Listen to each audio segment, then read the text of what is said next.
Hello, welcome back to my jungle hideout. And today I want to talk about the pushback I get from introverted coaches, especially Enneagram practitioners, about the idea of having to pick a problem that we solve. Uh, because many people are speaking to the idea that it's very unethical to speak to problems that don't quite exist, or to even create problems most unethically, famously, as a marketing ploy that we then solve for people. And what I tend to tell them when this arises very early on in a coaching engagement is that if we don't have an actual problem to solve, we don't really have a business. So this is exactly the task with niching, that we discover an area that is legit, that people actually are needing solved and are struggling with and have tried many other things and are still not finding a solution to. And we know from experience, either because we've solved the problem for ourselves, or we've struggled with the same problem and we got the right help, and it's been solved now, that it is an actual problem, and life is better on the other end of it. And where am I going with this? Just that you don't need to create made-up problems. You need to discover existing ones, one that is most aligned with who you are and with your talents and past professional experience, probably from a previous life in corporate, famously or typically. And then create your secret sauce and your special intellectual property around solving it for them. And then start speaking to it consistently, confidently, clearly in social media, and maybe on Substack, or maybe wherever else you decide to nurture, as we say. So that's problems. And yes, spirituality can be a problem for some people at the age of 40, 45, 50.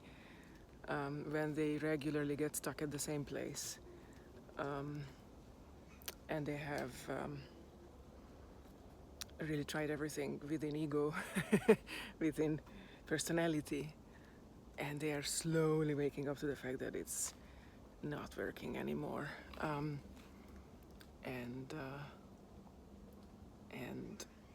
Those are ideal clients, anyways, as we like to say, because they are problem aware. They are realizing that it's really an issue, that they cannot solve it alone, that they have tried everything, that they want it solved. They hopefully believe that it is solvable. That's crucial. So we need somebody with a growth mindset. So they feel that they have tried everything. They keep going round and round in circles. They really realize that they need the help, and they have started searching for the solution. They have come across your materials, and that's your opportunity to really demonstrate that you know the pain that they are in. You've probably been there as well, and you have some really good ideas to help them solve it. And you need to kind of consistently speak to both the problem and the symptoms.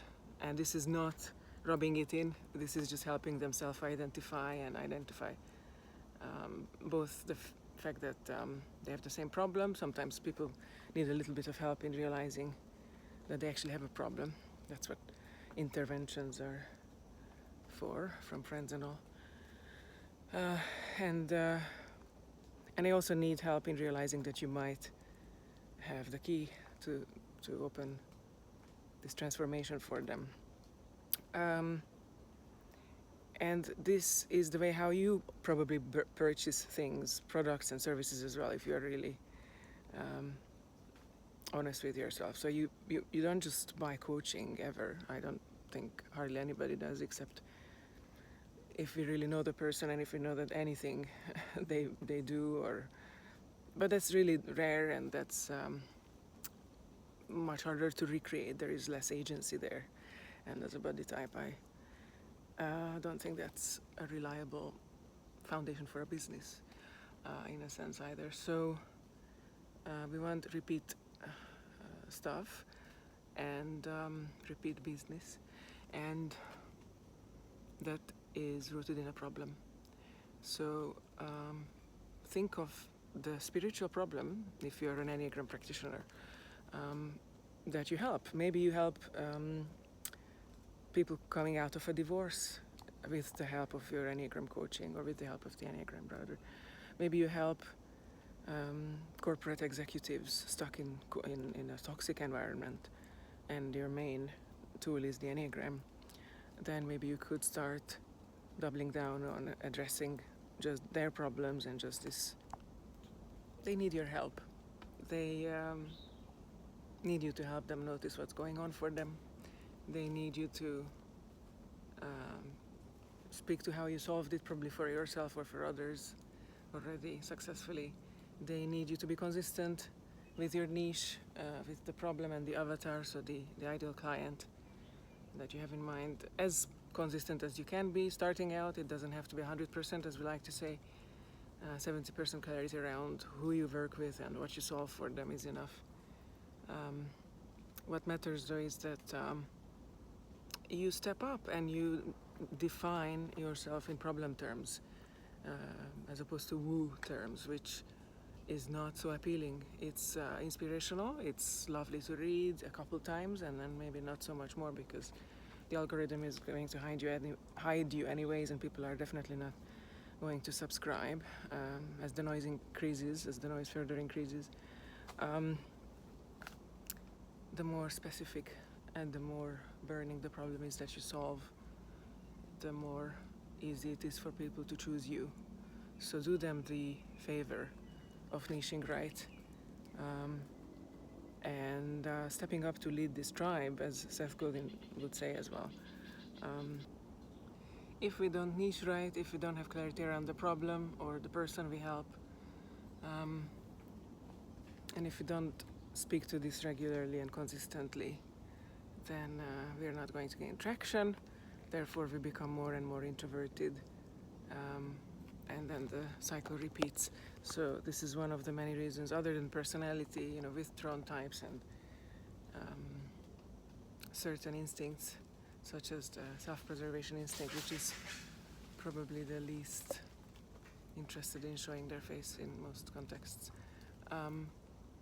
Other than personality, this is another phenomenon that I'm noticing that might make people introverted, so to speak, when it comes to their marketing. So this is not a healthy or a kind of introversion. So this is not the type of introversion that is rooted in temperament and is understandable and requires that we hide in a dark room after a lot of engagement with people or other, but just a more disappointing kind, more rooted in a lack of skill, a lack of marketing and copywriting skill often. So if you've noticed that this is probably true of you and your coaching offers and would like some help with this, book in below. In the show notes you'll find my type and instinct and niche exploration session link, and I hope to brainstorm with you live to see what we can do about this. Look forward to seeing you soon.